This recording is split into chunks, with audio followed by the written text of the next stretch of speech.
হুমকি ধামকি দিচ্ছেন। এর আগেও কিন্তু আমাদের ভক্তদেরকেও হুমকি ধামকি দেওয়া হয়েছে, সালমান শাহ পরিবারকেও হুমকি দেওয়া হয়েছে। গত 2 থেকে 3 দিন আগে কিন্তু আমাদের যে মামুন সাহেব আছে, মামুনের একটি লাইভের মধ্যে যে কিপ্রিয়া নামে একটি ছেলে, শামীম কিপ্রিয়া, সাকিব কিপ্রিয়া নামে একটি ছেলে কিন্তু বিভিন্ন রকম হুমকি ধামকি দিচ্ছে। তো আমরা কিন্তু এই হুমকি ধামকি ভয় পাই না, সেটা আপনারা বিগত দিনেও দেখেছেন। এবং আমরা পরবর্তীতেও আমরা রাজপথে ছিলাম এবং থাকবো। আমি 2-3টি কথা বলে শেষ করে দিব, যেহেতু অনেক মানুষ আছে গর্বের মধ্যে।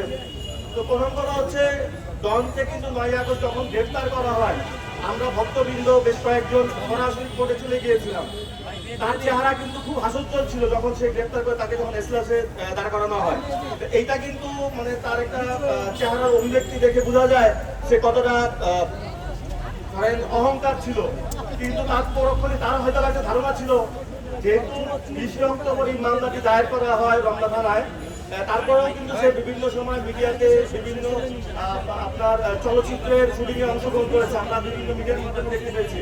শুধু তাই নয়, তিনি কিন্তু আপনার এই জাতীয় নির্বাচনে আপনার সরকারি দলের পক্ষে বিভিন্ন সময় বিভিন্ন নির্বাচনী প্রচারণা করেছেন। তো এগুলি কিসের সাহসের দল এগুলি করে থাকে?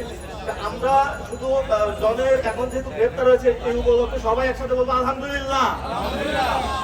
শুধু ডনকে না, ডনকে 4 নম্বর আসনে, 1 নম্বর আসনে যে সামিরা, সালমান শাহ সাবেক ওয়াইফ, আমি বলি সাবেক ওয়াইফ।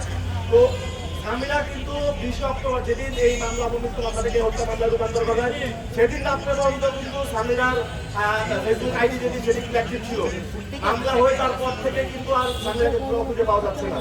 আমাদের একটি মিডিয়া ভাই তারা কিছু গিয়েছিলেন সামিরার যে বাসা বাড়ি ধরার, সেখানে বুঝতে তারা কিছু তারা পালিয়ে গিয়েছেন। তো গত 2 দিন যাবত একটি নিউজ ঘোরাফেরা করছে, ইত্তেফাকে বিশেষ করে এসেছে যে আপনার সামিরা কি ভারতে পালিয়ে গেল কিনা। আমরা কিন্তু ভারত বাংলাদেশের কিছু ভাই বুঝি না। আমরা চাই 1 নম্বর আসামি, 2 নম্বর আসামি, 3 নম্বর থেকে শুরু করে প্রত্যেকটা আসামিকে গ্রেপ্তার করা হবে। শেষ একটি কথা, সামিরাকে তো অবশ্যই গ্রেপ্তার করতে হবে। 20 অক্টোবর মামলা হওয়ার পর আপনারা খেয়াল করেন, 20 অক্টোবর মামলা হওয়ার পর কিন্তু সামিরার বর্তমানে হাজবেন্ড, 3 নম্বর হাজবেন্ড, তিনি কিন্তু হাইকোর্টে গিয়েছিলেন আগাম জামিনের জন্য।